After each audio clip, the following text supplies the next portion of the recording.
Liz is ready. Liz is ready, so we got to start the podcast. Thank you, Liz. It started. Okay, we're here. However, missing half a crew. Don't worry, people are coming. People are coming. People will be here. They're just late. Maybe we have a little replacement guest as well popping in to share their insights about SoFi, why they're purchasing as well. But that will be a little bit later on into the show. Riley, good to see you. Good to see you. I'm glad we kicked off the rest of the people. See, that's why we do it. That's why we do it right there. Hey, Mike. Hey, Tim. Good to see everyone. That being said, okay.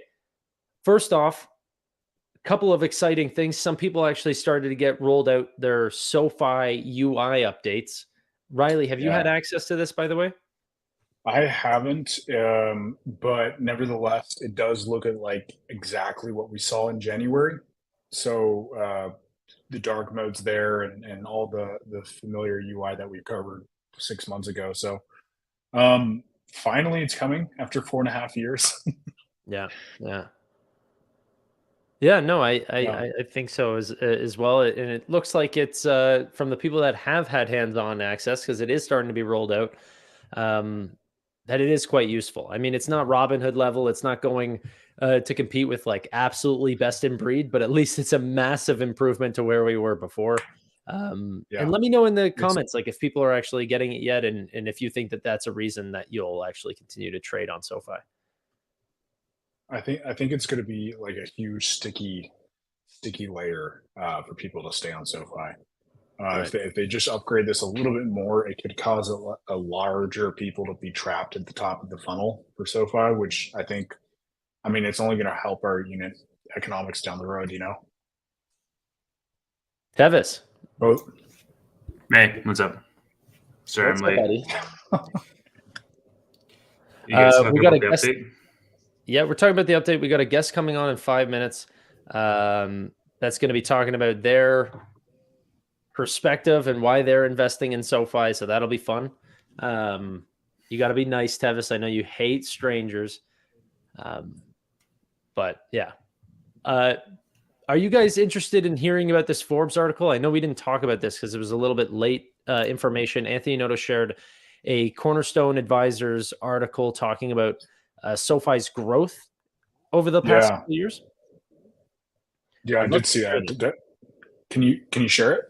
Oh yeah, oh yeah. Do it. Okay. Um, this was the article. The checking account war is over, and the fintechs have won. Okay. They shared a lot of great details in terms of the percentages of new checking accounts opened and the type of institutions. Okay.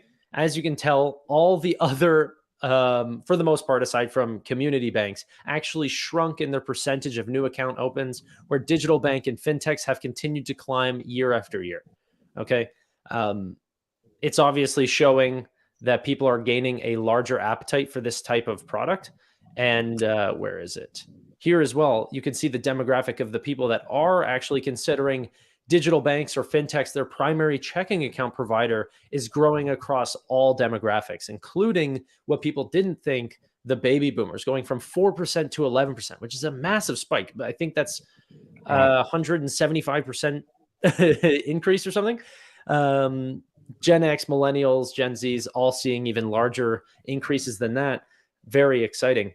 Yeah, but this was Um, also like there's macro repercussions that result in this, right? Like everybody is going to go up when you have a lockdown for 3 years and people can't go to branches. Like, of course, well, they're this going is to go to comparing digital banks. this is comparing 2020 to 2023. I know. And 90% of that Oh, time, people wow. were locked up. Could you go back to the picture above? Because what is that a percentage of? Because or the What do one you right mean? above that. Uh, This is a percentage of yeah, new that. account opens. So regional banks are still getting 21% new like account opens. That's kind of crazy to me. And we've only Of the doubled percentage regional of new banks. checking, yeah, of the percentage of new checking accounts, 21% of them go to regional banks. Oh wow. Okay, okay, that makes more sense. Yeah. At least it's shrinking. It's still kind of crazy to me that people actually walk into a regional bank. Well, they also have online digital accounts as well. Like that's the one thing that I also realize Oh, is like, that's true. a lot of people are still in one of the articles that we're recovering on the FinTech Frenzy podcast was that it was something like 75% of people still do all of their banking online, but still the high majority, 81%, are doing it through their mega banks. So they're just Mm. using a FinTech platform, but through a mega bank brand. But the problem with that is that, you know, they're not seeing all of the massive benefits. Like if you're willing to not have the branch, then you should also take the benefits with it, the 4.3%, stuff like this. And Mhm. to So negate a when you lot of mean, what go ahead. are you talking about fintech like products like Marcus, where it's really a mega bank, Goldman Sachs, and people are signing No, up for like institutions like that? no, I'm talking about, Chase Chase app. You know what I mean? Like people are using that Oh more yeah. often than anything. And to negate your point, Tevis, you would see a larger spike in the percentage of new checking accounts if you saw it like it would be showing up here. You know what I mean? The higher percentage is it's not front loaded. It seems to be increasing every single year. So the highest majority of new digital banks is coming in still in 2023.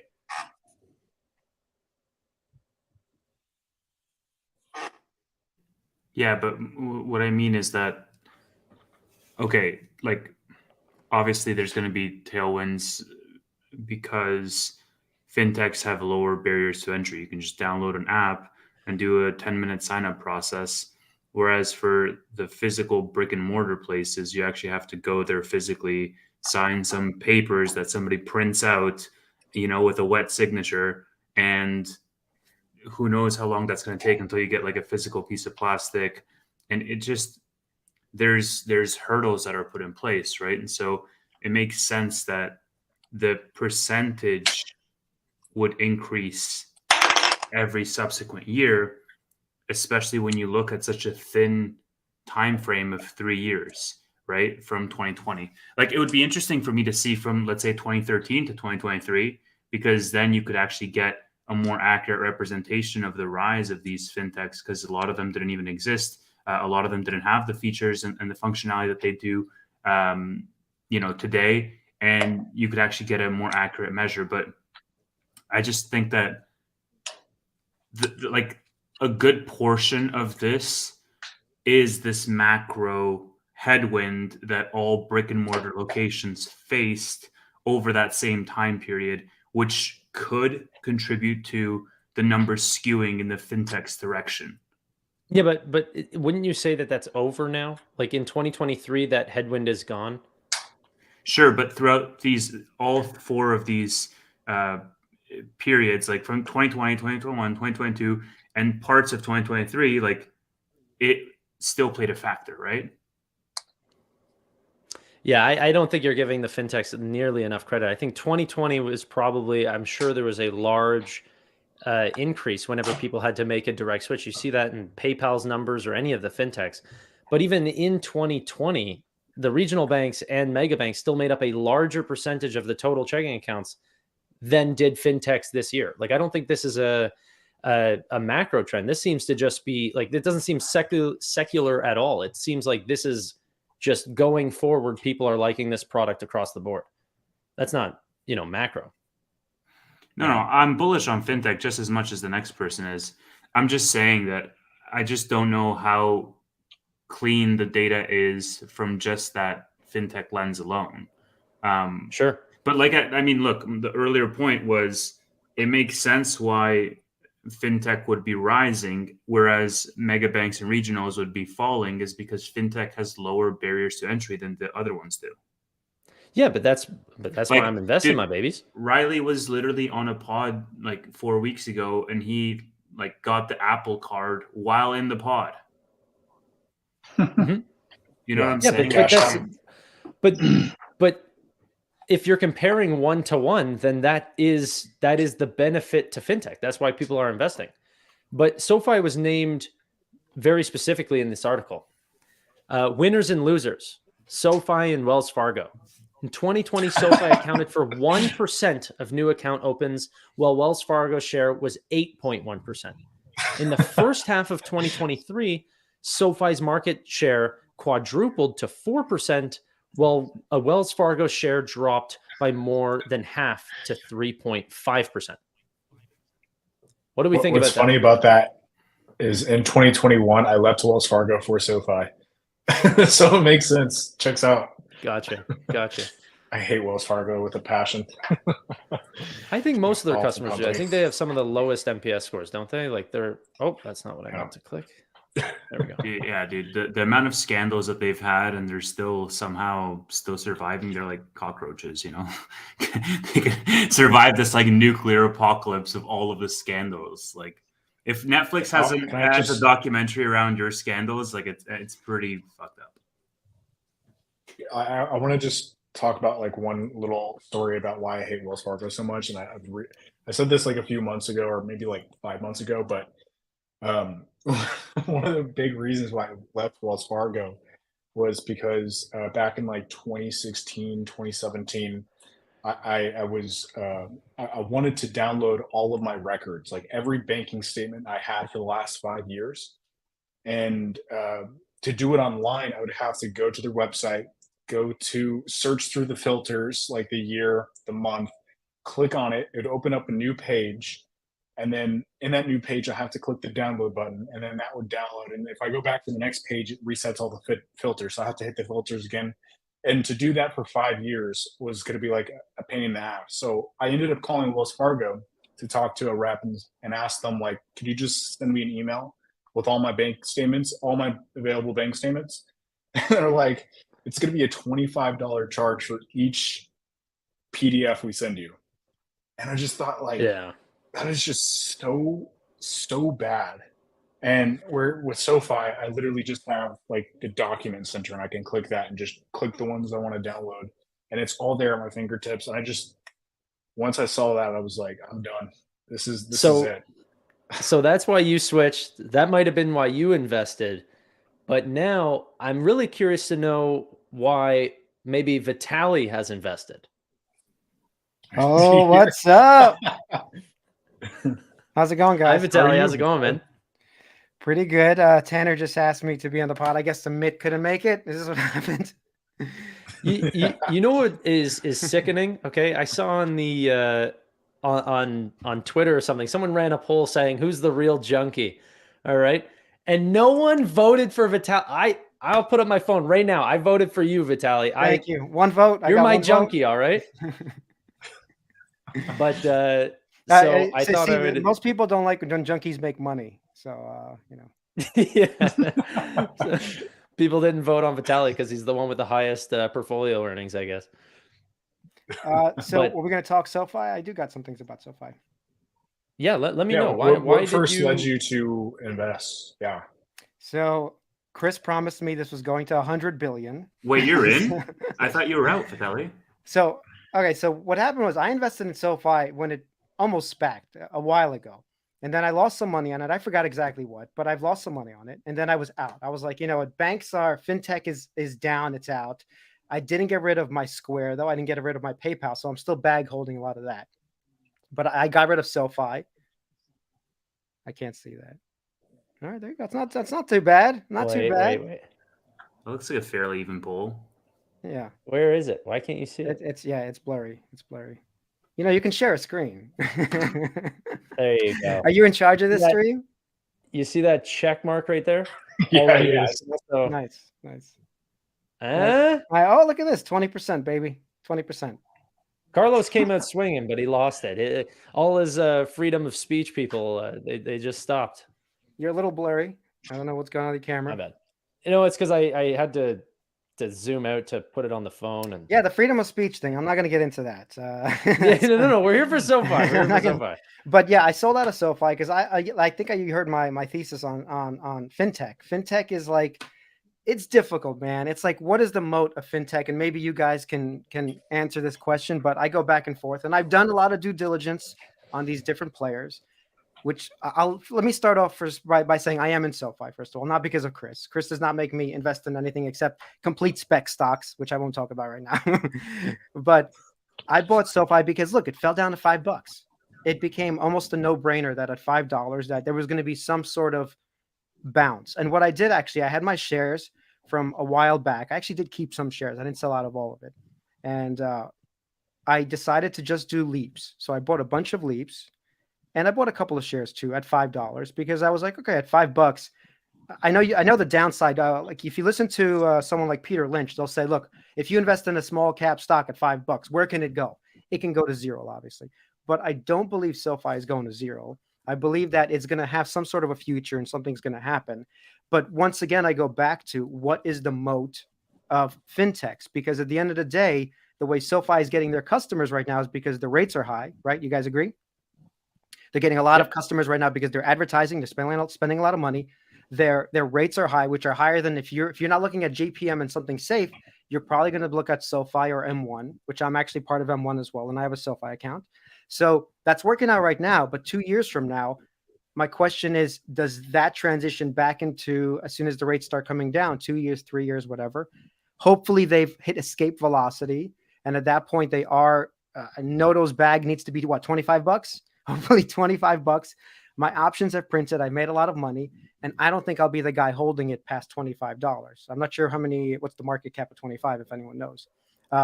So once that happens, I think I'm out because once again, I go back to what is the mode of fintech? So I'll keep my thesis short, unless SoFi proves that Galileo is not a fly-by-night thing and they can actually create a SaaS business out of it, which was the original reason I invested in SoFi back like when it SPACed. Because I loved what they were doing with Galileo. I thought this is brilliant. I don't know of many like fintechs doing this type of a thing. Even Square's not even doing something like this, right? So that's why I invested. Yeah. So the one way that I always think about, just off the top of your head, whenever you're thinking about SoFi's market cap, it's about $1 per billion. So it would be like 25 billion. Okay. Yeah, they have a very, very close amount of shares, I think, to actually make out the $1 per billion. So to your point, though, Wells Fargo's, I keep going back to that. We even had an episode, by the way, in Freelancer Finance. We talked about SoFi. We were talking about them back when they SPAC, like I said. And I said, look, if SoFi gets anywhere near Wells Fargo, we're talking about what, $150 billion company, anywhere near it. So Freelancer Finance, what is that? I've never heard. No, maybe you haven't. I don't know if you have, because I'm on the Discord. Well, we have a channel. Me and Carlos have a channel, Freelancer Finance. We only have 3,000 subs. We don't promote it as much. We promote the Discord, of course. But we have all of these good videos where we actually do go in depth. And we went in depth with SoFi a long time ago. So the thesis is, once again, Galileo, 25 billion seems very reasonable if it's successful. But I'm not investing it for the bank. That was never my reason. And I know you guys are a bunch of bankers.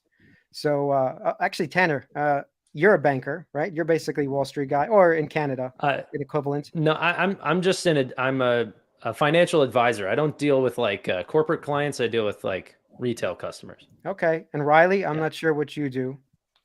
I don't know. I quit my job in March. But were you in the finance business? I was an account manager, so I guess, but not really. Okay. And Tevis, you are also in the financial game? No, I work in tech. I'm a product manager. Okay. So actually, Tevis is probably the only one I would listen to about the tech portion in terms of like if SoFi has a real moat in terms of tech. What do you think about that?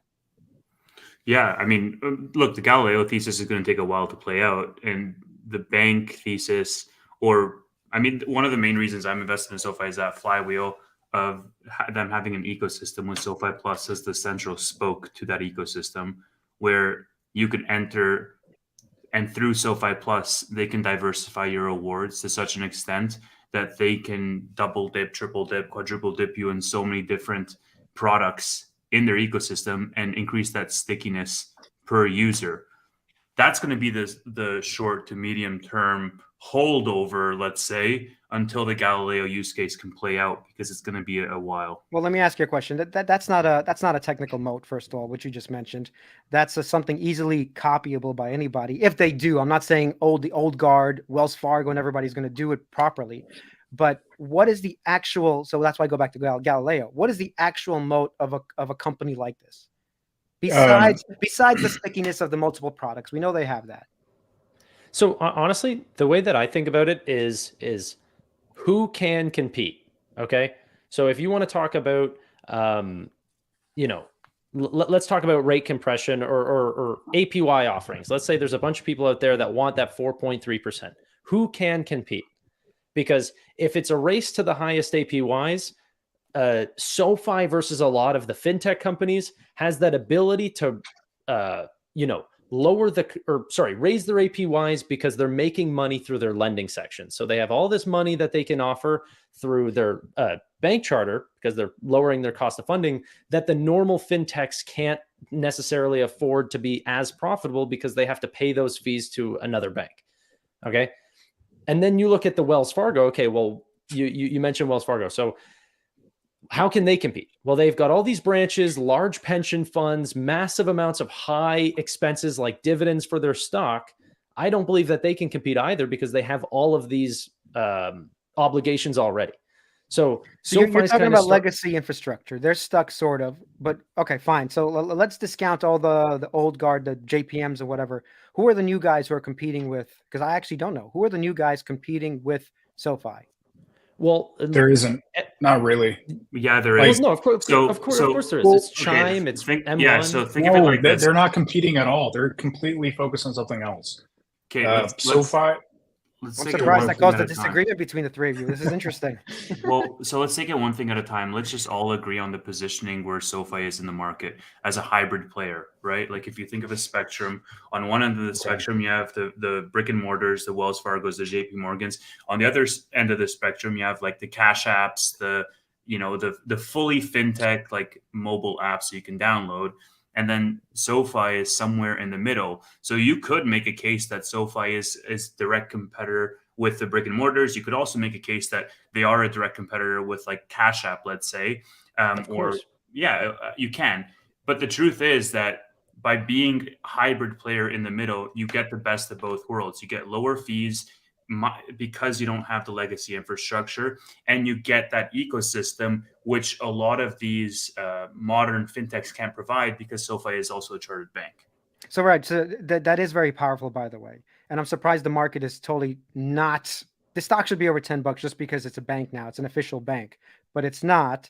So the question is Robinhood, like I think someone mentioned that, is Square, like all of these other players, are they working towards that too? Which I don't even, once again, I'm not following all of this fintechs very closely. So are they working towards the same thing, becoming chartered banks? And basically SoFi is going to end up competing with Square, and Square has more money. So Square might win this whole game too, right? If they actually go that route. No, Square's going the route of PayPal and Venmo similarly. They're looking for international expansion, and the nut that they've cracked is some of the lowest customer acquisition costs.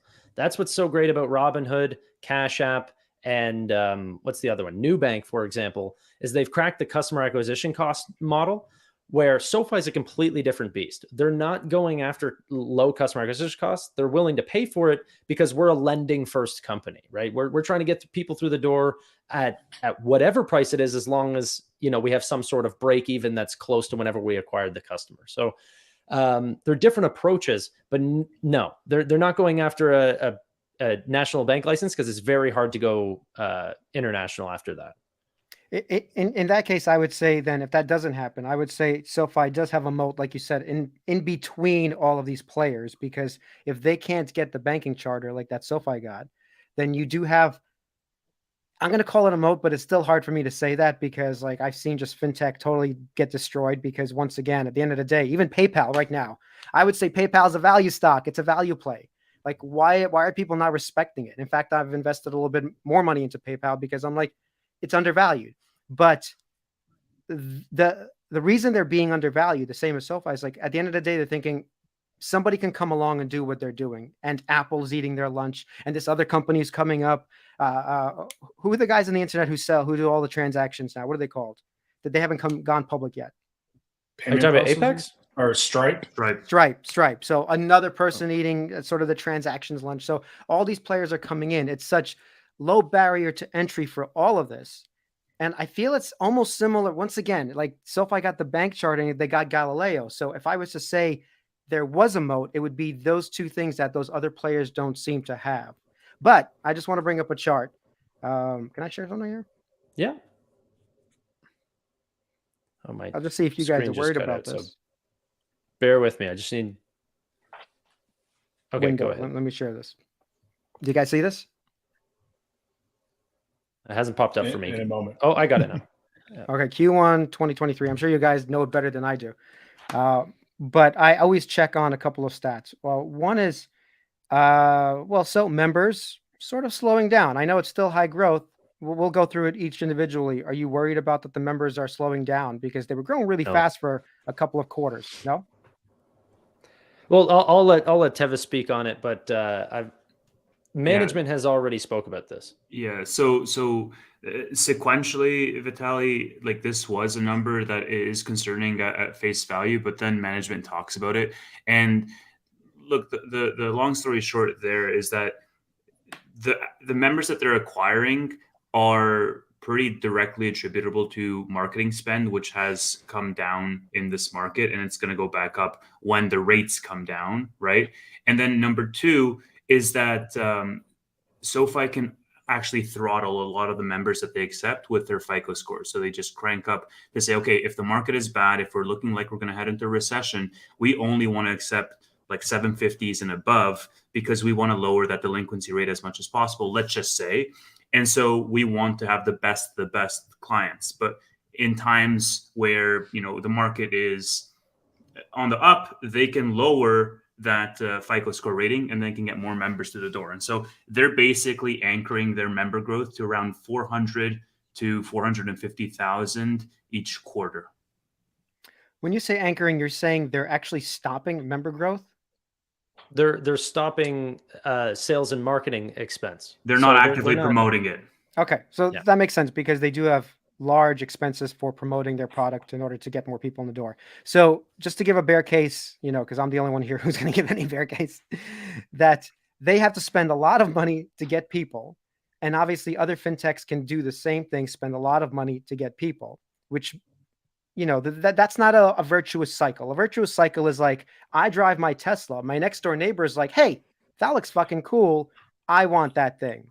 Right. And then they get it. And then the next door guy sees it. And that's what's been happening with a product. I know it's a product like that you can see, but I don't go home and talk about SoFi to anybody. Well, I do personally. It's not cool. SoFi's not cool yet. Yeah.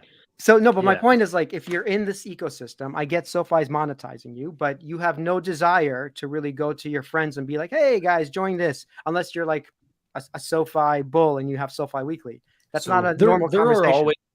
There's referral fees and stuff like this where, you can talk to your friends and they'll give each of you $25 to sign each other up. And there is a little bit of that. And they were saying for quite a while that, their referrals were at the highest that they've ever seen. But now I think that there's such a focus, as you can tell, there's this 400,000 plus member barrier right now, which they've said is that's the limiting factor. Okay. Because they are trying to hit profitability, net income, like GAAP profitability. Okay. In 2024, they're saying that their new members will ramp up to 800 to 1 million new customers per quarter. Now, like you said, is that with their spend increasing? They've mentioned that too. Potentially, but also there is that network effect. Like you might not think that people talk about their banks, but they do. Scroll down a couple of slides, Vitaly, because I also want to just show you this because I think that's a good content. I did want to talk about some others, but go ahead. Which one? Just keep scrolling. Keep scrolling. This one. Yeah. So basically, if you see in the dark blue is their lending products. The light blue is their financial services products. And ever since 2021, they've been introducing more and more financial services products. Mm-hmm. Lending is just, home, student, and personal loans. But financial services like SoFi Invest, SoFi Money, SoFi Relay, which is their fastest growing product. The cool thing about this is that flywheel is increasing. So if you think about it, you have on one hand the network effects around like me sharing SoFi and promoting it with my friends and family. But on the other hand, you have this deep desire with people that want to centralize a lot of their financial information and want to have it all live in one place and it be a seamless user experience for them. And so for me, like, I don't know, maybe you can let me know for yourself, but like for me, I want to have all of my main apps in one. I want to have a seamless transition between my bank account and my investing app. I don't want to have any friction points there. And if I have a provider that does it all, it's similar to like insurance, for example. Like you get this bundling effect with all these different streams, and then overall you get just a more cohesive user experience that's probably cheaper at the end of the day for you to use, right? And so as a result of this, that flywheel has gone up drastically over the last couple of years, and that's also one of the reasons why they can get to 800,000. Of course, they're going to crank more sales and marketing spend to get there, but it's also a little bit about training that user behavior to use this flywheel more and more, especially as every subsequent year, they introduce more and more and more financial services products to basically give you all of these different choices for you to bank with them exclusively end to end. Okay, so it's nice. I'm going to just counter with a couple of things. And once again, guys, remember, I've invested some decent amount of money in this. But, so go ahead. I'm a mini bull, but I do see issues. One is the flywheel. It's only within yourself, basically, because you're using the extra products. That's how they're monetizing you too. That's cool. I actually like that. The fact that I can get a loan and I can have a bank account and I can do investing. That sounds great. But let me just give the other side in terms of some of these things. As you get more mature, and you guys are probably not in your 40s, I don't think so. So as you get a little bit older and you get a little bit more money, and you don't want to put it in one little banking app in one place, you actually do want to spread it around. Well, why? You want to be a little bit diverse. Even if something happens and the FDIC or the SDIC covers it, you still want it sort of spread around where you have access to it. A site goes down, by the way. Okay, I've had sites go down where I can't trade or I can't access my money, but I have it somewhere else and I can access it. That's just one reason. So it's not good to have it. By the way, banking relationships, having actual human beings that you can get loans. I'm in real estate. I buy properties. So I have to talk to bankers all the time. And it's harder to talk to a SoFi banker. Yeah, maybe I can call him, but that's just not the same thing as walking into a branch and doing it. So there's all these other relationships that I think the younger generation is ignoring. Sure, but Vitaly, so that use case that you highlighted is as a result of your desire to diversify. It is not as a result of you having a lack of options with your current vendor, let's say, offering all of these different streams. Well, Tevis, I think I disagree with you on that. I disagree with you on that as well. So go ahead. Vitaly, have you heard of the next generation banking core that Anthony Noto's talked about? We can leave the slide and come back to it if you want to go big. I don't know if you just want to. Yeah, I mean, you can click that too, but. Oh, okay. There you go. So, Vitaly, have you heard about like the next generation banking core strategy that Anthony Noto's trying to do? No, explain. Tanner, can you share the slide 12? I already have it pulled up down there. So back in 2022, Anthony Noto was talking about how SoFi's backend infrastructure is built. And he says right now, Galileo, if you look at the very top, Galileo offers a core technology and a ledger to its partners. However, it does not offer a multi-product core technology. What this means is SoFi is paying other companies to use their lending infrastructure. SoFi has their own lending infrastructure, but they are paying checking and savings, credit cards, and investment platform infrastructure costs to other companies. Like we're licensing that type of cost. But at the bottom, Noto's future goal is to have one multi-product core that serves all of our products and can be extended to include new products. So you're bringing up my bull case with Galileo. Yes. So, but here's the problem is that Galileo doesn't offer this yet.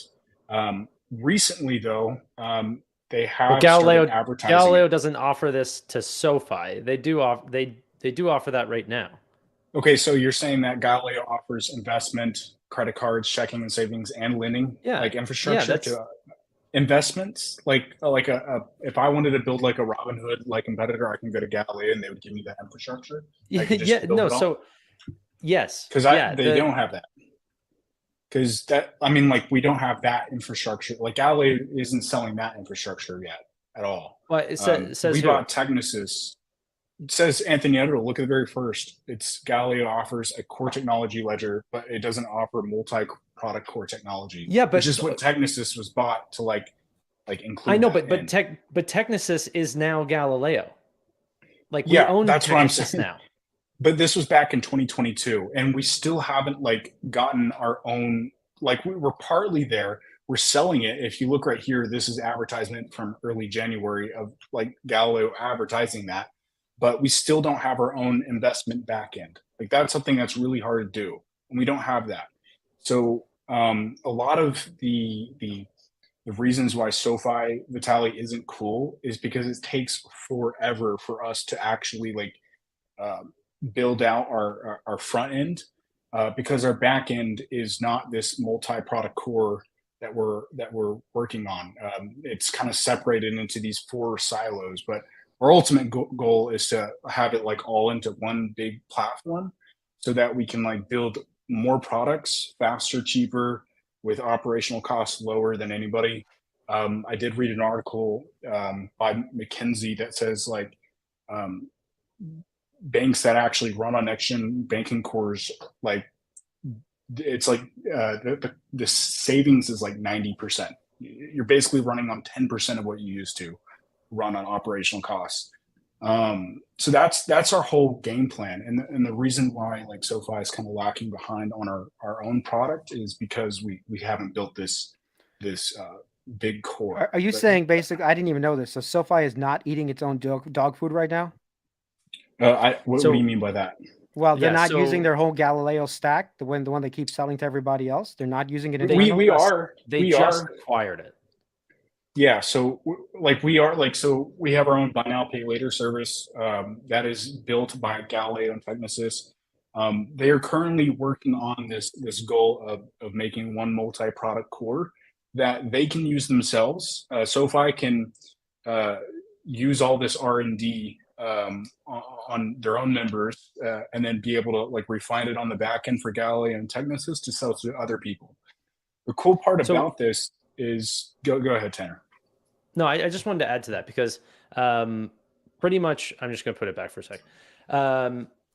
Essentially, what Anthony Noto had said whenever they were acquiring Technisys is that this is what's called infrastructure technology or regulation technology, and so they're helping other banks build their banks, right? Yep. And Anthony Noto said they only have so much manpower, and so they want to rush as there's this gold rush to turn legacy banks onto the new cloud native technology. SoFi is a guaranteed client of Technisys. That's an absolute. But they don't want to waste time building that whenever there's a rush for clients that aren't guaranteed clients and there's a lot of competition. So go out and acquire the people that we're not guaranteed to get right now, and then come back when you're done and fix up the old house. You know, does that make sense? It does, but then it's sort of, I didn't know this, by the way, so thank you for informing me on this. It goes against the Amazon model that I sort of believed that Jeff Bezos did in the early days, where he ate his own dog food. He created AWS for himself and built out an infrastructure.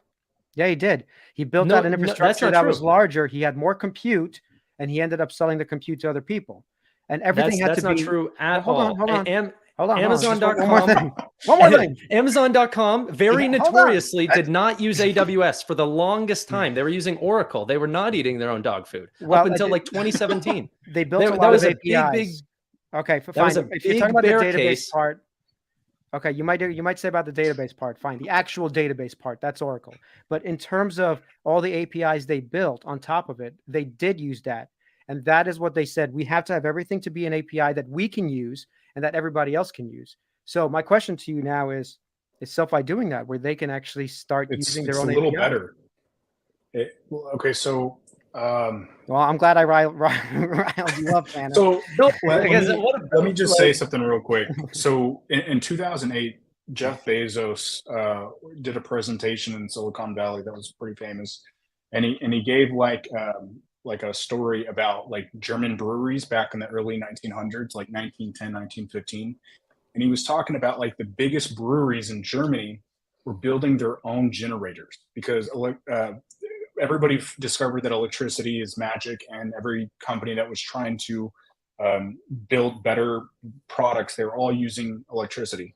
The problem was that electricity, no matter, even if you have like the best generators in the world, it doesn't make your beer taste any better.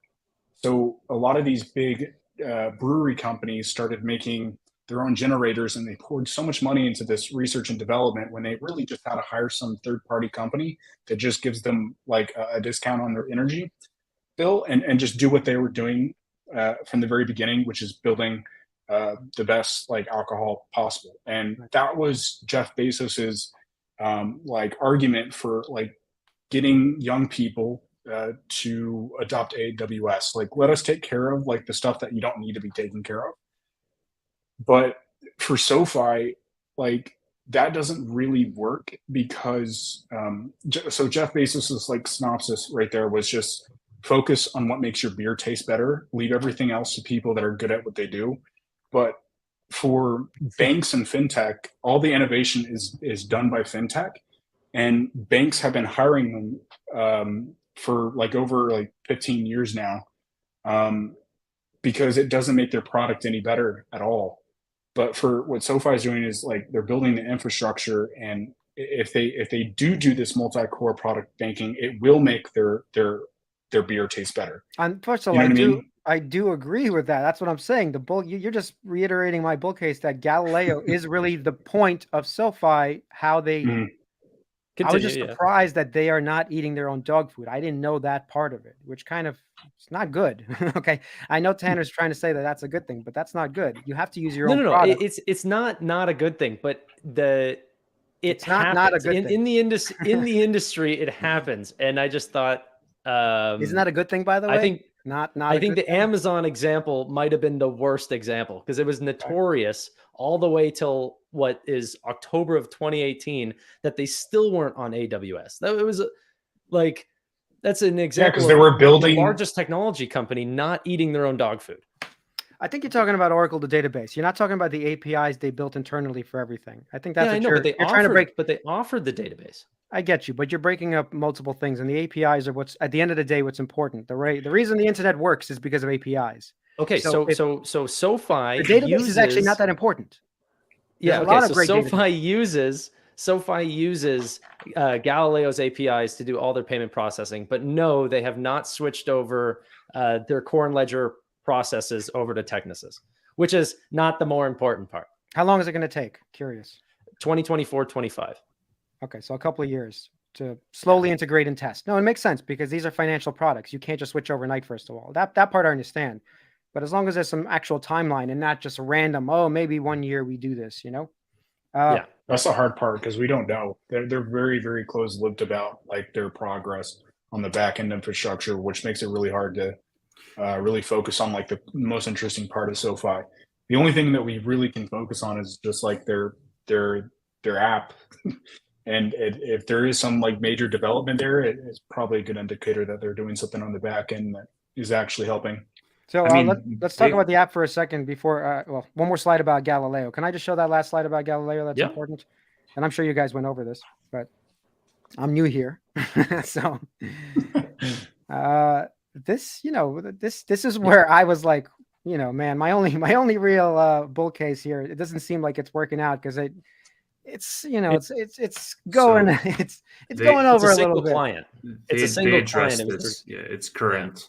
Yeah. So their second biggest client left the platform, and they said by Q3, Q4 the margins are going to be back because also they were focused a lot on besides margins, this is just accounts. So yeah, it's their second biggest client that has all their accounts that moved off of the Galileo. It was platform. The fintech company Current.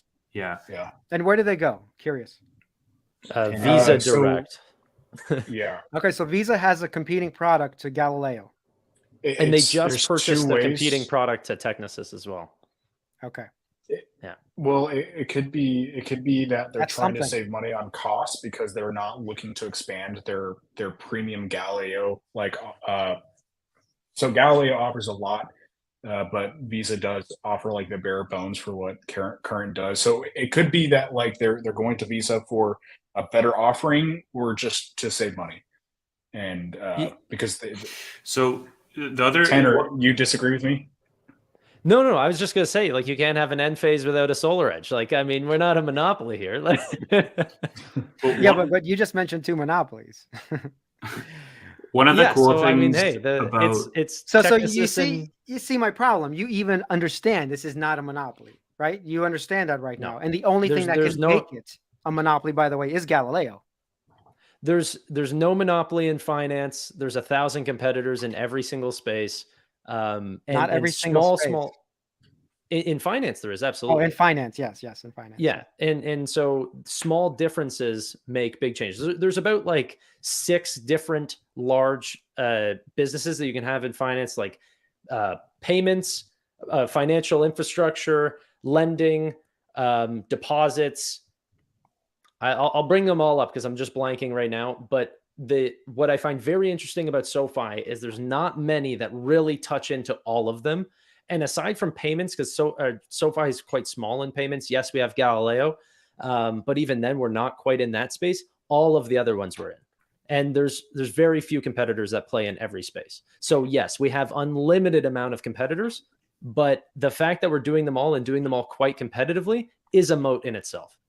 So one thing I will also say, and just for your awareness as well, Vitaly, because this is something that they dropped in one of the firesides, and it might not be something that's like very publicly talked about. Mm-hmm. With regards to that Galileo account dip, so 2 things. Number one, on the margins, because that was one of the like bear cases that came up over the past 2 quarters. It was as a result of them moving from on-prem to cloud, and they were just doing that migration and the costs associated with that. But for the actual accounts themselves, and to Tanner's point, like there's always going to be competitors. They're going to, they lost Current. Anthony Noto, I think a couple of months ago in a fireside chat with JP Morgan, he highlighted his strategy with regards to Galileo, which was, first of all, noting that they're already partnered and in talks with large legacy players who are just doing pilot programs with Galileo to move their infrastructure. And as a result of these pilot programs, what they're doing is every new account that they're getting accounts is on Galileo, but they're not moving their like bulk directory of all of their existing accounts until they prove out the model. The idea being that you see this steady, gradual increase in Galileo right now, and it might fluctuate because there's some big accounts that make up huge numbers. But the cool thing is, and one thing that I'm looking forward to is once a lot of these pilot programs with legacy players get validated, they're just going to funnel a huge number of their existing database of clients onto Galileo when they migrate, all of their existing users that have been with that bank for years and years. Because right now it's just trickling in because it's only their new user additions to validate the program. What you're saying makes sense, by the way, because yes, my background is tech, so you don't just rush in and change all your systems over to one. So you test it out. It could take a year or 2 to test out something. So I think you're right. But you mentioned a big problem, which I still want to delve into. I'll list 2 more minutes. So Current left. Why? The question is, how easy is it to leave? Which I don't know. How easy is it to leave Galileo that they can just go to Visa and transfer this large amount of accounts? I don't know how long it took, by the way. I don't know what they were thinking about it for a while. It was similar. They've been talking about this client leaving for like 6 months. So it was 6 months of moat. Is this what you're telling me? So Galileo has 6 months of moat, basically. I don't necessarily depends on the product. There's so many because if it's things so much that cheaper, Galileo offers. You understand? Like when you lock somebody in, iPhone has my photos. It would take me months, me personally, just to weed through everything that Apple has of mine that I have to go transfer to an Android device now, right? So my question is, they have a moat. I thought Galileo was like, oh, this is hard to get out of. Like if you're in that contract, you spent all the time engineering, you can't just move somewhere. But is it 6 months? Is it 3 months? Like that actually matters. Yeah, I don't think it's that long. What I think is important though is that not every client needs the same features and aspects. Sure. So Current could be they are not a complex business. They have a checking account and a debit card, and they offer it to teens. It's a very simple business. Is that like Chime? Similar to Chime? Yeah, the problem is our largest client is also that type of business as well, which is Chime. So if Visa comes along and says, hey, we'll just knock off 50% because I don't care about this business. It's not it's nothing to them right now. They just want to steal customers at this point, right? Yeah, Basically, Galileo can keep on the down. That's just what I'm worried about. That Galileo can keep going on a downtrend because Visa doesn't care about knocking down 50% and just undercutting Galileo. They just don't care about it. Yeah, and so this is why we acquired Technisys, is because I'm a little confused we- on what y'all are talking about. Like, Okay. what product are we talking about? I'm still that on Galileo. Visa can just Yeah. steal. Yeah, because Payment Galileo has a processing. ton of different products. Okay, because like we do offer payment processing, we also offer digital banking, B2 payments, like card issuing. And Yeah, Visa's but not we offering don't- this? And But so Huh? of course they are. The problem is we don't know Yeah. exactly what products Chime or Current are actually needing. I'm speculating here. Mm. I'm saying they're not a complex business. The complex businesses are the large legacy banks that have multi-product cores that need to all be in one. Okay. And that's why we acquired Technisys. And so the idea being is that the new clients that we're going after, which could be the Wells Fargos, the Citigroups, these sorts of things, would bring on so many new clients and not be able to be taken by Visa because they don't offer those large solutions, the complex options that a Galileo, Technisys, and supporting bank license that, you know, SOFI. So as soon as and you're the on technology Technisys platform and offers. Galileo, when it's combined into one, you're saying that is the moat. That is why it's going to be hard to get off of this. switching for costs goes complex up a lot. clients. Yeah. Okay. So Actually, it's actually kind of drastic how big the switching cost goes because like you'll have your entire bank running on SoFi, and in order to switch, you're going to have to like take every building block that you built on top of SoFi's infrastructure, and it's just like it'll be harder than any other product that we've ever built. And not only that, Anthony Noto has been explicit that the clients that have left will be back because that's Really? yeah. Because he he has just to say thinks that. You know, CEOs sometimes course. just speak out of their ass because they want to be confident about what they're doing, of course. Yeah. So Yeah. I did hear his last talk. I only heard it once, though. I don't know if you guys heard it more than that. But he had a talk with Morgan Stanley. Is that who he was talking to? I'm You not guys sure. Tell remember me he a had little bit about the webcast? call. Well, he had a webcast where he was talking about the actual business. You guys must have heard Okay. this. Yeah, I'm sure I have. Let me know what you're Well, I was talking hoping you about. can give me more details about it because I skimmed through it. But in the talk, basically, he talks about the way they actually do the accounting for the business, and a lot of people are not understanding that. Can you explain that to me? They do fair value accounting, which means Explain that to me. I'm that- not a financial advisor. Yeah. I wasn't going to leave it there. Don't worry. So essentially, the way normal banks will do it is that they will write a loan and then do what's called CECL reserves, or they will write off 7 to 8% of the loan through the front of the door. So the second they get off, they go, this is the chance that they default and we're writing that off. That's our loss. Okay. And then they'll write that off on the bottom line. The way that SoFi does it is in real time. So the client comes through the door, they're not losing a single dollar because they haven't. And as the client actually begins to default, let's say they don't pay back in the first 10 days, they write off 30% of the loan. After 30 days, they write off another 35% of the loan. After 90 days, they write off 90% of the loan. After 120 days, the loan is gone. So in real time, they're writing off their loans. Wait, and So how did the legacies do it again? they write off 7 to 8% just through the door. And so they could have way more than that or way less than that, but they've only written off 7 to 8%. So this is what Even if the caused- loan has been default for 6 months, are you saying a year? Correct. Okay. They only wrote it off on the front at 6 or 7 to 8%. But So- don't they eventually have to account for this? I mean, this eventually has to. Yeah, but if they're not holding, so if they're holding for sale, then they do. But if you hold for maturity, and then you technically do not have to ever write it off because you're going to hold that loan yourself. You're not selling a bad loan to anyone. Okay. So you don't have to write it off. The problem is in the Silicon Valley bank crisis is that they were holding things for maturity when really they had to sell it. But so they're showing on the accounting 7 to 8%, when really it could have been 20 to 30%, but now you have to sell. Mhm. Okay. So you're turning something from maturity and making it a for sale product, but you had written off a completely different percentage. So the truth is, and this is the way I see it, and maybe some people differ, but the truth is how I see it, that the fair value accounting, what it actually does is makes Anthony Noto's job much harder because they have to be extremely transparent. You have to truly let people know the health of your book in real time. Okay. Who else does this and who doesn't do this in terms of the fintechs out there? Do you know? No, I don't know. I think Lending Club does. A lot of the smaller players, not the big legacy banks. But no, I don't know. It's very rare that the fair value accounting. That's what I do know. And in terms of large banks, it's not common at all. We're a 5%er here. It does sound difficult because look, I'm not a financial advisor, and most retail investors are not. They're not even looking as deep as I looked into SoFi in terms of Galileo and all that. So it's just harder to explain to retail, besides the people in the chat, of course, but just to regular people, why this is a different business, why you should invest in it. That could be part of the problem, even for Wall Street. Like, why should we go into it now? Do you know what I mean? Because you have to know a lot of this. You have to really dig deep into a lot of this. I think the same thing was true. That's my point. I think things rang true the same whenever I was investing in Tesla. People were not understanding.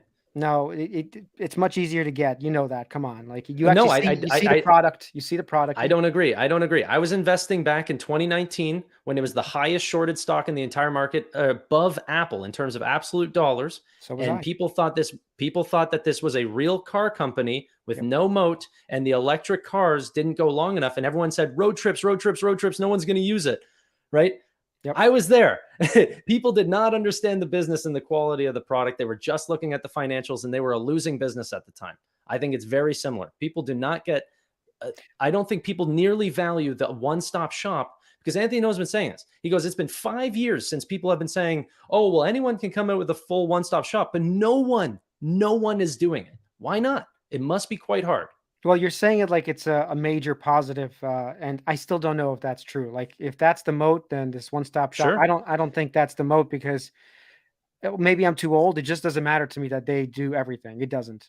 I'm using their products, by the way. I have an account, but it's just not as important. What is the margin increase for Enphase? I'll take it to where you live. Okay. Yeah. What is the margin increase for Enphase since back before, whenever they were servicing homes for microinverters at $2,000 share of wallet per house? So you had to get an installer out there for $2,000 of possible earnings on that home, to now it's $12,000. But you're still only getting one installer. That's an estimate, by the way. I think I know where you're getting that from. That's not actually happening right now. No, but it's a total addressable market. Yes, right? It's the plan, but yes, it's not there yet. Okay, go ahead. Right. But the essential, or the idea is getting people there, one person there. That's your servicing cost. That's your operating cost, and servicing an EV but once charger. Again, okay, you brought up Enphase. Sure, I love Enphase. I have solar on my roof. It's like an advertisement billboard for Enphase and SolarEdge. No, it's not. Your Enphase is underneath. There's no logo. That's not true. No. First of all, there's a logo right outside the side of my house, and you don't understand how many people, like drivers, UPS drivers. Oh, tell me about the Tesla. Tell me about the solar. People who just drop by the house will ask me questions about it. They're not like, oh, tell me about your SoFi investment. Tell me about. I've listened to you so much talk about how consumers are not making the choice on Enphase. They're not. The installers. Look, I agree. At the end of the day, I've only sold 2 solar systems. 2. That's it. Carlos is one who bought it, because when I got it, I was like, you got to get this. And he actually did the research. Another guy in New York, I said, you got to get this. And he did the research. But I've told already hundreds of people. So you're right about that.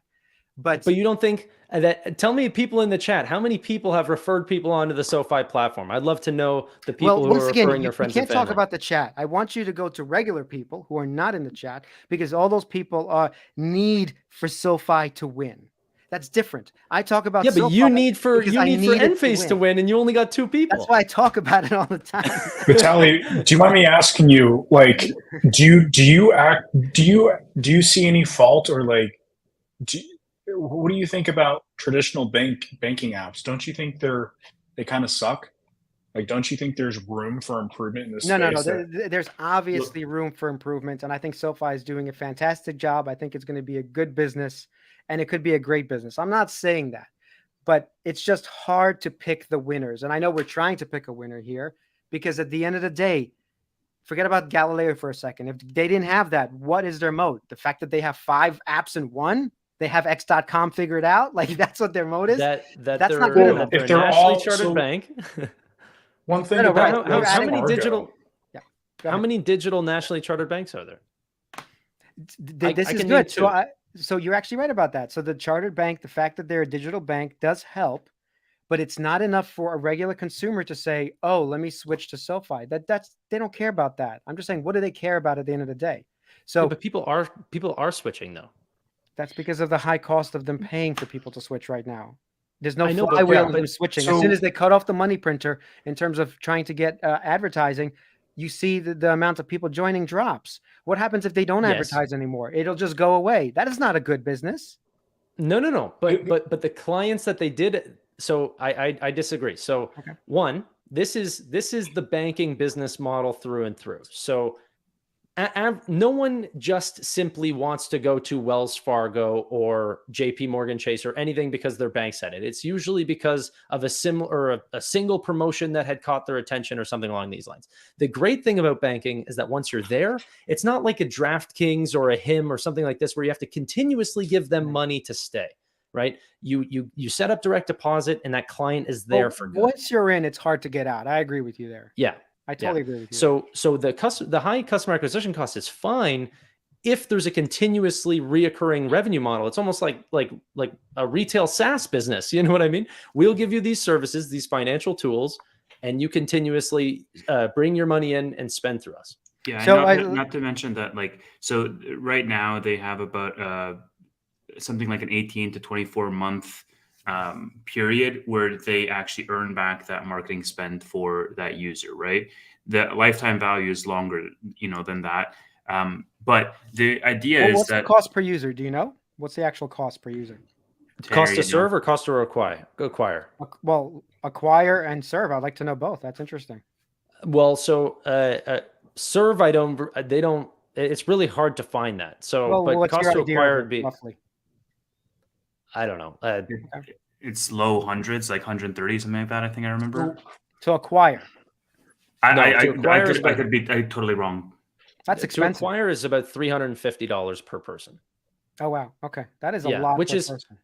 Yeah, but it's not nearly as low as the Cash Apps and the new banks and these sorts of people. What was Square? Wasn't Square's like $20? Like $10, yeah. But the thing is that they're not a lending company. Yeah. So their average revenue per user is extremely low. Right. And so you're dealing with That's valid. Mass clientele, small margins. How come they can't do that? How come they can't do that? Why can't they do the Square thing? They will. Oh, wait, sorry. Why can't they get the cost down to $20, $30 or whatever? $50. They don't want to be that client. They don't want to be the every person client. You're talking about a very high end. They're aiming for the 700+ credit score, the guy who can afford it. I see what you're saying. Okay. That's why they're advertising with Amex. That's why they're advertising with SiriusXM. They're going after a more affluent client base through and through. Right now, but like in the future, it doesn't matter. Like, yeah, there will be in everyone. The whole flywheel to SoFi is once they build this infrastructure out, they're going to be able to make profitable products on top of it that they can siphon data from. Wells Fargo, if I get a loan at Wells Fargo, they're not going to know any information about me whenever I go to apply for a banking account. And it's hard to do that because all the tech stack is siloed. And also if I go to Wells Fargo, there's also all these other channels that they're legally required to keep open. Like if I send them a letter, there's somebody at Wells Fargo opening that letter and they have to do what I say on that letter. Whereas SoFi, you kind of you revoke that right when you sign the app at the very, very beginning. But like Wells Fargo has to keep these open because they already signed these customers back in the 80s.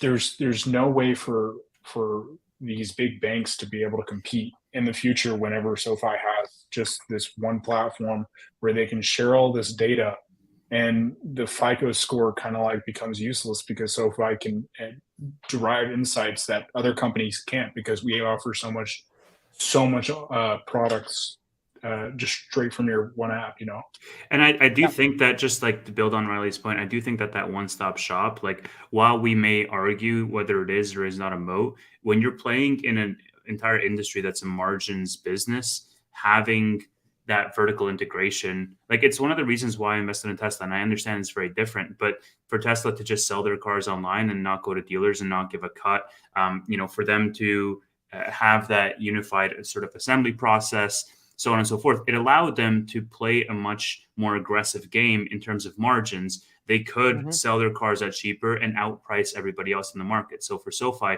to now be a perfect hybrid of the pure fintechs and the pure legacies, they don't have all of that brick and mortar costs, but they also offer way more than the fintechs because of their bank license. And then you add the layer of Galileo on top of that, like it allows them the margin flexibility to be very enticing when you're talking about referrals, when you're talking about kickbacks, when you're talking about all of these people that they bring into their ecosystem. So they can be both very selective with the high quality borrowers that they're bringing in, but they can also be very generous with that same cohort of people because they know that they're always going to earn it back in a year or 2 years because of the lifetime value of that user, especially the ROI that they're going to get over that lifetime value of the user is going to continuously go up and up and up because they're continuously launching more products, right?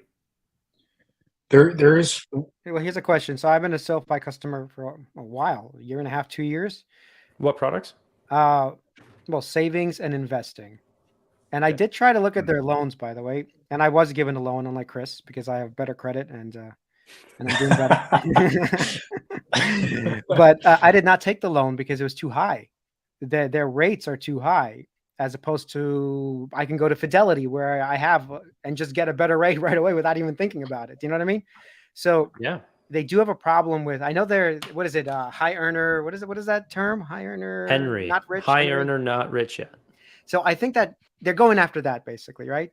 That's someone who's a high earner, but is not actually wealthy, does not have a Fidelity account, does not have a Schwab account, because like there is no way in hell I am switching those accounts where I have person I can talk to, easier to deal with my money, more services for someone who actually has a stack of cash sitting on the side. It's not going to happen. So, but you're saying that it's going after millennials, exennials, going after people who are high earners, but not there yet. So that makes sense. It actually does. I do see a bull case playing out there that those people might want to start somewhere, and SoFi is a good place to start. And the cool thing is, like Anthony, I remember this was one of the first interviews I ever saw when doing my diligence on IPOE, when the SPAC merger was announced. Anthony Noto was on CNBC talking about it. And he mentioned that, our entire strategy right now around being historically a student loan business and then expanding out of that is so that we can go after the doctors and the nurses and all of these like high-end prestigious universities out there. So we can target those people because we know that in 5 or in 10 years, those people are going to be making bank and they're going to be looking to have a mortgage, and who are they going to turn to? And so building that trust with those people from their student loans all the way to the small, invest products and the financial services products to then get them at the mortgages and such, like that is the relationship that they want to build. They're playing the long game. Yes, I totally see it. But here, I'm going to ask you a question, all you guys. So let's say you got SoFi right now. Everyone has SoFi, even in the chat. You guys are loving it. Okay. And as soon as you go for a mortgage, like you're saying, okay, you have the invest product, you have the savings product, whatever. I'm not sure what other options they have, but you go for the mortgage then. And they give you 4.2, and then Wells Fargo gives you 4. Who are you going to go with? Yeah, but that's not going to happen. Yeah, that's not going to happen. That's my question is. Wells Fargo. Wells Fargo. This is the problem. There's no moat at the end of the day, because as soon as that's not a moat. You made up a fake example. It's not a fake example, but he was saying it keeps you in the loop. It gets you into the how. Okay, so once again, mortgages are not part of a moat. Even savings accounts are not. Hold on. How could Wells Fargo possibly price you out? How could we possibly lose to Wells Fargo? Well, I'm telling you, if they actually give you a better rate, then it's possible they do. And there are plenty. By the way, there's hundreds of lenders galore that you can look up. The way I look up for rates is basically you go on a website, which bank is offering the lowest rate. You call them up. They check your credit. Yes, you can get that rate. That's it. That's the way it's done. It's not done because I'm a customer of SoFi. That's just not how it works. But then you can make the same equal argument the other way around. Like if I'm a Wells Fargo customer and SoFi offers me a lower rate, then it's like absolutely it's a free for all. No, but this is what I'm saying. The real distinction for SoFi is if you look where the hockey puck is going, SoFi is building infrastructure to collect data and measure data on a way that Wells Fargo would never be able to offer a more accurate, lower. The data only matters unless they're just dumb. The data only matters to SoFi. Look, obviously I'm invested. I think the stock is going to go up if that's what we're talking about. Stock will go up, guys. I'm sorry. Congratulations. What do you mean by No, it only matters to SoFi, though? No, I'm saying the data they're collecting is great, and there are some benefits that they can give rewards points. I have some of those. It made my stock. I think they gave some points to get some free stock. I believe I did that.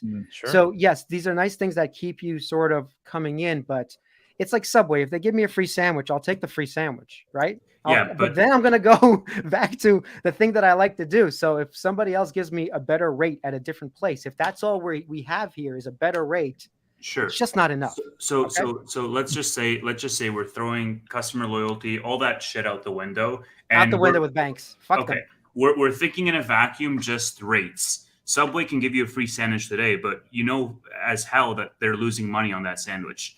They can't do it tomorrow. They can't do it sustainably. And like it's the same thing, you know, with regards to Tesla, right? They can price everybody out because they're vertically integrated and they have better margins to do so. And so if you think of a lot of actually, okay, that is powerful. If you're saying that they're going to make everything cheaper because they have all of these things in a flywheel, that actually makes sense. Is that what you're saying? Right. Yeah, exactly. And that's as a result of their vertical integration and as a result of them not having the legacy burdens that the other players do. Like that's what Tanner was saying, like how the hell is Wells Fargo ever going to have a lower rate than SoFi? Because we all know that they're going to be losing money on that deal or it's going to be super risky for them. Yeah, that's the cool thing with finance is that like if you have $1 trillion and you want to pay 1% on that, it's the same as if you had $100,000, you're paying 1% on it. There's no opportunity of scale unless you have some entry into the market that's different than another player. But SoFi has a nationally chartered bank just as Wells Fargo and just as JP Morgan, which means they have zero advantage on pricing or interbank rates or the rates with the Federal Reserve. We all have the same rate. And so there's zero pricing power versus them. And then we have to look at, okay, well, what's their operating costs? And whenever you compare them versus the cost that they have to spend on their branches or the cost to also acquire, if you look at the cost of acquisition for Wells Fargo and Citigroup, they're in the, like, they can get as high as $1,000. They're extremely high. So three times higher than SoFi, you're saying? Well, yeah, because we're starting to get people through referral, and there is although be it small comparatively to Cash App, there is an organic level to people coming onto the platform due to things like the SoFi Weekly, for example. Some people use, a referral link or something like this. They learn about the company through maybe an invest platform and then maybe also want to be a client. That does happen. That rarely happens with Wells Fargo. Oh yeah, I never recommended Wells Fargo to anybody. So I'm gonna have to go soon, but do you guys take questions? I don't know what you guys do at the end, or you guys keep talking for 6 hours. I have no idea. Yeah, we do 6 more hours and then we get off. Yeah, that's how it goes. Do you actually take questions from people or no? I don't know if anyone has any. Sometimes. This has been really good, by the way, Vitaly. Like, I love the fact that like you're poking holes, you're asking the right questions, and like there's sharp questions to answer. And every now and again, I'm still trying to learn. I'm still trying to learn about this because, like I said, I want to be convinced, and because I have a lot of fintech, no joke. I have PayPal, I have Square, I have a lot of SoFi. So at one point I believed, and I never really just sold out of it. But at some point my thesis changed about it. But you guys are helping me see at least data is important. If Galileo works out, I think we have a real business that can, maybe it's not going to be a Wells Fargo. Do you actually need it to be 150 billion? If it's 50 billion, I think I'm going to be pretty happy. I mean, like, honestly, I am a believer in what Chris says. Like, I think if we look, well, he doesn't believe it. So how do you believe it? I think that I do actually think he believes it. I think he's opportunistic with his money and he doesn't make long-term plays, but I do think that he believes in his long-term strategy.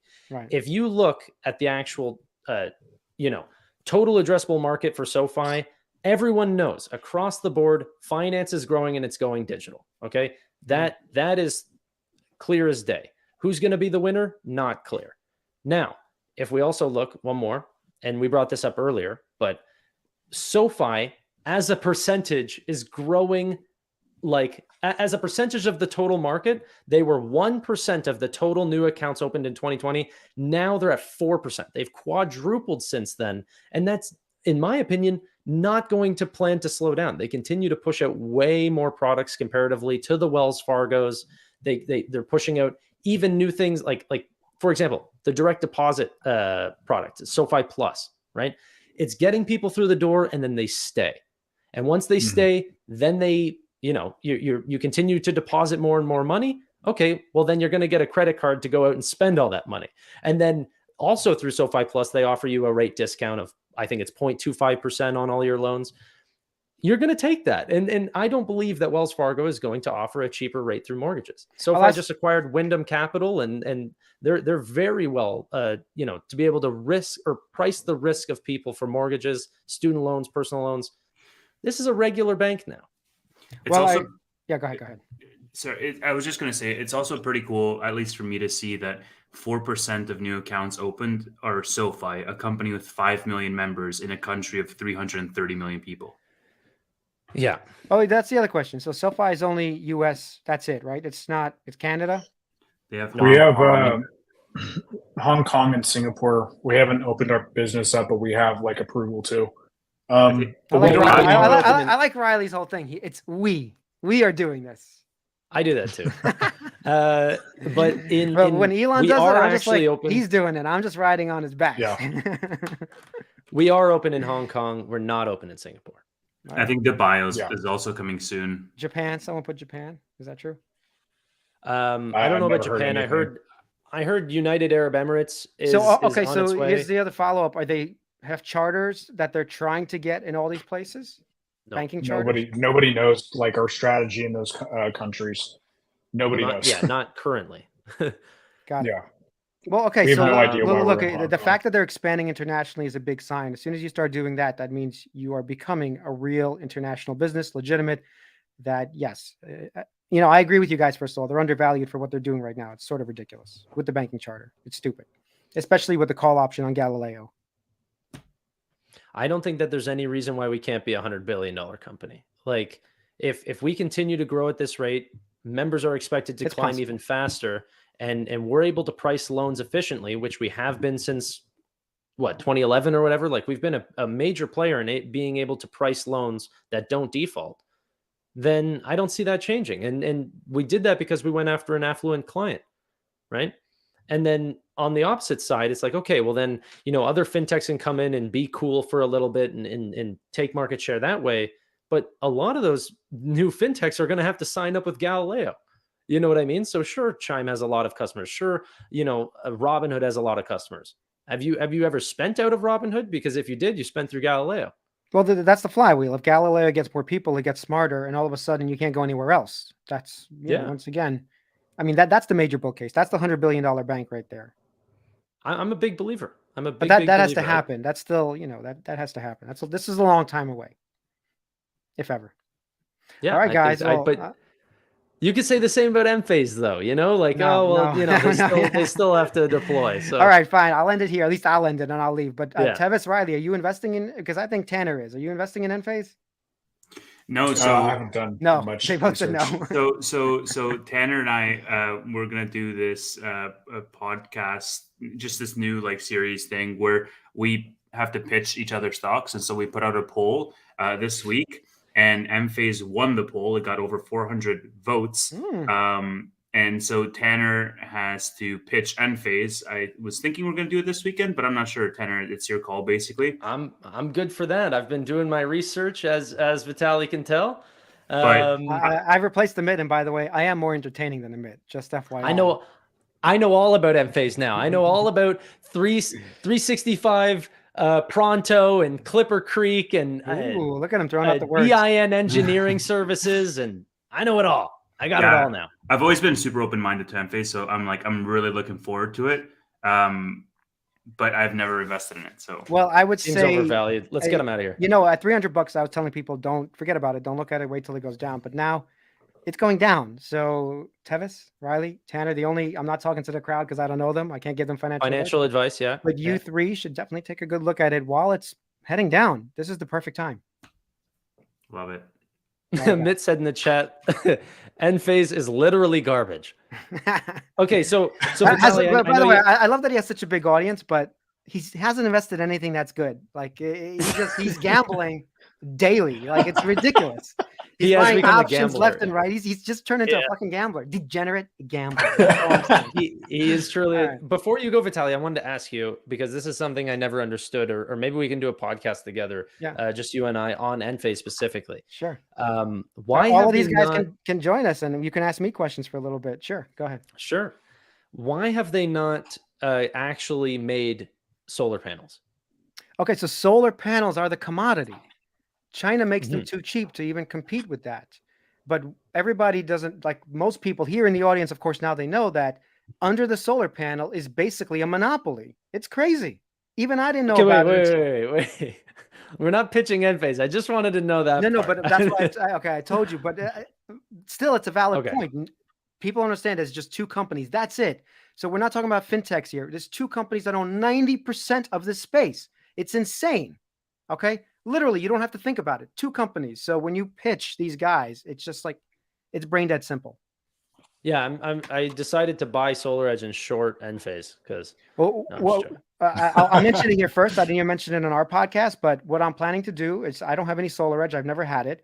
I've always been waiting. When it hit $200 a while back, I was silly enough that it's going down. Everything's going down. I might as well wait. So, and it's cheaper than Enphase. But I found that their margins suck, and they also don't get into microinverters or something. They only do the string inverters. I don't want to turn this into that's wrong. It's power optimizers. I'm not going to turn this into an Enphase podcast. But I'm getting SolarEdge probably a position started with selling a put coming up soon, because I don't want to say you're wrong, but I think you're wrong there. On SolarEdge, in the power isn't their power optimizers only like I'm not 50% of their okay. Vitaly, do you just want to pitch Enphase to us? No, I'm not going to do that now. If we want to do a separate thing, then sure. No, not right now. No, a separate episode just to pitch Enphase. Yeah, sure. I don't know about this weekend, but because I'm doing a couple of things. But if you guys have your episode, maybe then I get on a different episode with you all and pitch Enphase Who Wants to Hear It, on SoFi Weekly. That would be great. That would be, on the Stonk Tank. Yeah, Stonk Tank, I think. That's actually a better name. You guys should change. That's the other thing. Like SoFi Weekly, like I get there's a lot of news. No, that's not the name we're going to change. You should change it to, or even, what is it called? Not Finance Junkies, that's taken, but what is it? Fintech Junkies. Fintech Junkies. Yeah. What's wrong with fintech? I go from the fintech frenzy at 7:30, and then I go to the fintech junkies. You should do a poll right now. Can you just do a poll real quick? Ask them. No, you can't do that. All right, guys. Thanks, Vitaly. I appreciate it. It was a pleasure. Bye. See you. Thanks, do we have any questions? Let me change that. Do we have any questions? Maybe we can answer anything. Maybe if Vitaly brought up any points or something that maybe people wanted to clarify for the next 8 minutes or so, and then we'll get out of here. Oh, I'm going to I got to send a text. SoFi Weekly, Vitaly pitches Enphase.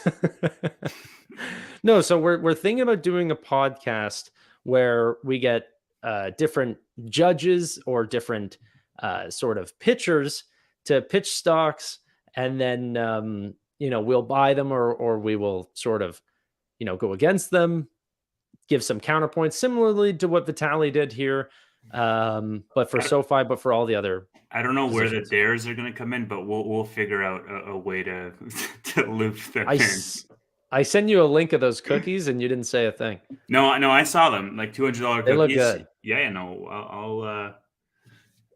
I'll buy them for you, and you can eat them on stream. Okay. Okay, I think we're getting some questions. Tanner, how many people did you financially advise today? We need a disclaimer. None. Yeah. Can we talk about Joel's comment? Is this sponsored by SoFi? No, it's not. I wish it was. They won't even give me a fucking hoodie, man. I've been doing this pod for like 40 episodes. Just make one like Tanner. Yeah, I don't know. This I might get a lawsuit from SoFi if I do that. So what do you want to do, Tevis?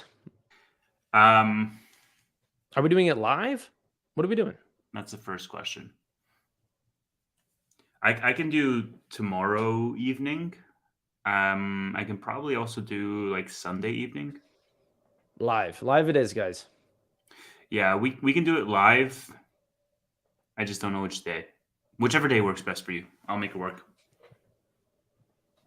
I like that comment. Maybe he'll make me sell after. He'll be like, yeah, and that after his whole presentation's done, we're all just blown away. Price goes down to $3 a share. We all sell. Yeah, right. What did he say? Something about it was a debt forgiveness rally stock or something stupid like that. Tanner, if the Federal Reserve rolls out the CDIC, will SoFi be a digital bank for CDIC deposits? Of course. Yes. Yes, so will PayPal, actually. And PayPal's been very public about that as well. So You read that wrong twice. CBDC, sorry. Central bank digital currency. Central bank digital currency. Yes. What did I say? CDIC? Yeah. That's a Canadian Deposit Insurance Corporation. Yeah. I don't think the Federal Reserve is going to do that anytime soon. Maybe not anytime soon, considering how long it takes to roll out FedNow, which I want to clarify some FedNow information, okay? FedNow is going to be really great for peer-to-peer transactions, for bill pays, for a lot of those essential immediate transfers, okay? In instant withdrawals, instant deposits. What it's not going to be good at is sending money to another institution for like a checkout process, okay? Shopify won't be using FedNow. So can we sorry, finish your thing and then I just want to pivot us to why not's comment. Yeah, so basically I wanted to talk a little bit about the UI updates because I feel like we touched on that, but we didn't really talk a lot about it. Riley has a bunch of slides that we can look at. Well, one of the interesting observations that I was maybe Riley, you can take it away and then we can talk about it. But okay, I'm just gonna pull it up and then we're all gonna talk. Sure. All right. I'll just walk through real quickly, like where we were, where we've been, and where we're at now. So 2019 came around and SoFi built everything that you see in the SoFi app right now. If you open up the SoFi app, almost everything that you see, 96% of it is what they built in 2019. And then shortly after, well, this is their slide deck. This is basically what they built in that time in 2019, roughly 12 to 15 months. And then the next year, nothing gets released on UI. Actually, a lot of the SoFi lead software devs leave. So like major players in building the software leave. The crypto lead, like Duolingo. These two guys that you see on screen right now, they built their own competing app called public.com, which looks similar to SoFi. A lot of people speculate that it was some of the products that they released over there at Public was actually set for SoFi, but since we had to push brakes on all the drastic spending, they left and they did it themselves. 2021, nothing actually happened with UI, absolutely nothing. In fact, our social platform, we used to have comments and profile pictures and a lot more interactive parts of the social element of the invest, but they rescinded a lot of that. This was mostly the bank charter acquisition process with Golden Pacific and like going through the hurdles. Yeah. So that's a good point. Like through this whole year, SoFi was working really hard on making sure that they got this bank charter. So at the beginning of 2022, I think it was February, we ended up getting the bank charter. And then at the very end of 2022, SoFi does their first update in like 3 years, which is the Relay part, the Relay UI. But this is just a very small part of the SoFi app. Most of what you see in the rest of the app show us what's happening for the new update, because most people know about all these updates. Sure. But for a big picture, nothing's been happening for 4.5 years. And if you look at the bottom right, Noto finally announces a new UI update for Invest. However, even though we're about to get a whole new Invest app or UI experience, the overall app experience is not going to happen anytime soon. This is What do you mean? just kind of like a fresh skin. Show the tweet. Show the tweet. I don't have the tweet, unfortunately. So basically, Noto replied to Riley, and he said that we are working on a new Invest app very shortly. This was on June 20th. And then he said, we will also be looking at the user experience for the entire application, like end to end. But there's been no hands-on keyboards yet. This is still in its exploration phase. I'm paraphrasing, but he said, don't expect something for a very, very like much longer, basically. Yeah, so because not the this they're reason- just year. gonna build it on. They're just going to build it on Technisys. Yep, that's exactly right. Because, like I said before, I actually have a slide here. So, what I'm saying is, this is all good. We needed this UI update for Invest for a long time, but don't expect anything after this Invest UI update for a long time because of this. If you read this, Noto basically says that SoFi's backend is split into 4 different pieces. And he's working on getting all these pieces under our belt. We're starting to pull in credit cards.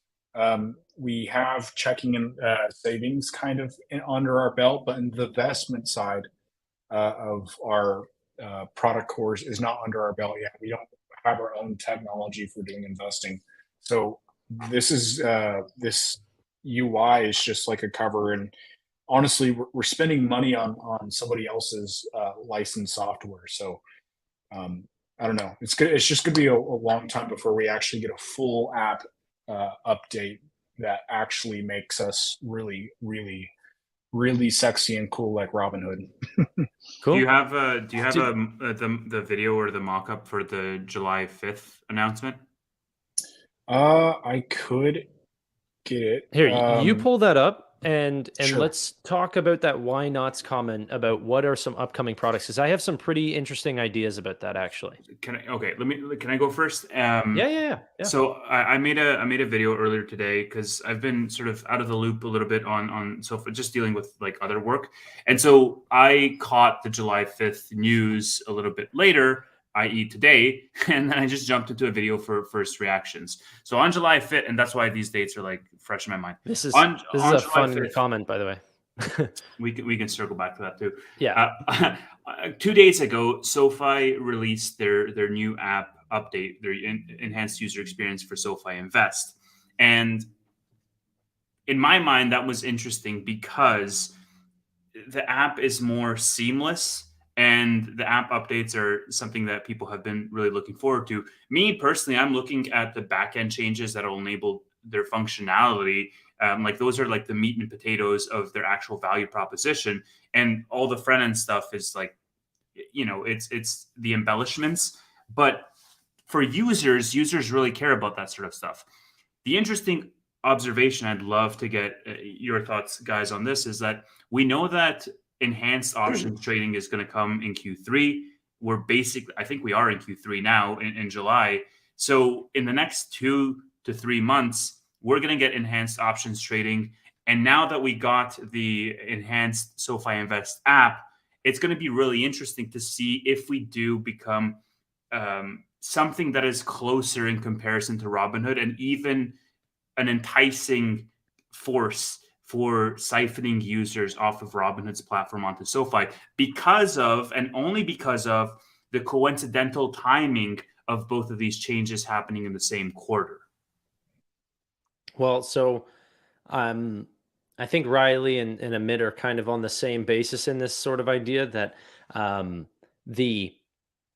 the difference between Robinhood and SoFi are more than just the product offerings, right? Like even if you offer level 1, it doesn't quite have the cool feeling or the fast, easy use to it. So I don't think it'll take people for the SoFi Invest product. I think it'll take people because they have the SoFi Money product, or they have the credit cards, or they have a loan there or something as well. Well, hold on. Before we go into that, they don't have the cool aspect. And I guess this is a question for Riley as to like what he defines as cool, but because Riley used Robinhood and we're in Canada, that's why I'm saying it for you. But does this app update now increase SoFi's cool factor Like, is all they're missing fucking confetti coming down from on your screen, or like where would you place that, right? Because the why nots comment, their next product is going to be enhanced options, level 1 options coming in the next couple of months, which make this change, the timing around it, really interesting to me. Yeah, it's a step in the right direction. If I ask 100 people with SoFi Invest in one hand and Robinhood in the other hand, I'm pretty sure 90% of people are going to choose Robinhood. But like this just makes it a lot more sticky, and it's way more usable and user friendly to use. It's kind of cool because like there are some like visualizations. So usually like right now, if you take out margin in SoFi Invest, it's like impossible to like understand like where you are within your margin because of course the stock market's volatile and it changes day to day. But like in this new update, you'll be able to just hit like a little tab and it will come out and there's just like a bar and it shows you how close you are to when your money gets pulled out of the stock if you reach that margin limit. So it's more intuitive, and I think that's like the most important thing. Like maybe the UI is not like the cleanest, but it's way more intuitive. It's easier to like navigate through the app. I know a few people that I talk to, they absolutely hate doing like recurring purchases on SoFi because there's so many taps you have to do. Like if I wanted to make a recurring purchase Monday through Friday on a stock, just like something cheap, $5 every day into a stock, I'm gonna have to like press my phone and my thumb on the phone like 45 times just to go through all the menus every single time I do it. Where in reality Yeah. that can be like 5 button clicks and then you're done, you know. So I think the thing and the reason why I'm so bearish on Robinhood is that like there is literally only so many financial products that you can make. You know what I mean? Once we get out, sure, you can do 24-hour, 5-day a week trading, and then maybe they'll open it up to 24 hours, 7-day a week trading. And then eventually, like you can't make it any better than that. You know what I mean? And then I don't care if you bring in, new types of option abilities. The other fintechs will catch up. And aside from, yes, there is some ease of use there, but is that worth betting that they're going to be like, how does that affect margins? I know we're not even talking about this, but it's just like the reason why I won't ever go anywhere near Robinhood is I just don't see how past a UI, like a UI doesn't make a business. It makes a product, but it doesn't make a business. And so what I think is so good about SoFi is like, okay, once we get out level 1 options, then we'll be that much closer. Will they be as intuitive as Robinhood's? No. Will your mortgage, for example, if you're talking about a really serious thing, will your mortgage rate be affected by you having your invest platform on SoFi? Maybe.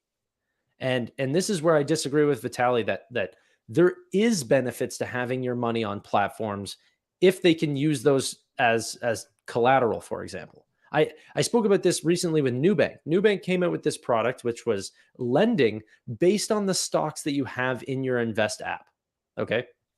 They would lower your rate because they're, collateralizing against your Amazon and Tesla shares. Absolutely. That makes like that does play an effect. And if people really want to save some real money, they will invest with SoFi or bring their money over to SoFi Money, because you might actually get a better banking relationship with SoFi. What I disagreed with Vitaly as well is that you can't create a banking relationship with SoFi. Of course, there's advisors at SoFi and you're going to get those same treatments that you would at a normal bank. It would just be, over an app or phone call. Mm-hmm. Do you want to pivot to the Apex comment or? Yes. What's the do you Apex just want to answer comment? that? Yeah, so why not also said an Apex acquisition would be great, like as their next sort of product going off of, I'm assuming going off of like the Wyndham. It's not going to happen. Apex is too expensive. No, it has nothing to do with Apex being too expensive. We owned Apex and we sold out of them. We obviously don't like that business. So sad. Didn't Apex? No, we had to. Didn't we have to? Apex was going to go public via SPAC at like a $4.7 billion valuation. If I'm not I haven't if followed up on Adim's it. in the chat or someone that remembers this clearly, I'm pretty sure we owned a 1/6 ownership of Apex Clearinghouse. We made $0 on it because the company was not growing, and so we sold out completely, and now we hold nothing in Apex. Wow, I didn't So know that it was doesn't. because of that. I wish we would have held that. That's a great company. Or just it like a lot of the like M1 Finance for a time. There was an interesting comparison between SoFi and M1 Finance. M1 Finance was a user of Apex, and they had like just the lowest like operating costs through Apex, just because they do all of their trades once a day instead of everybody like doing it whenever they want during market open. Yeah, but Everybody just SoFi uses Apex. They just don't have equity in Apex.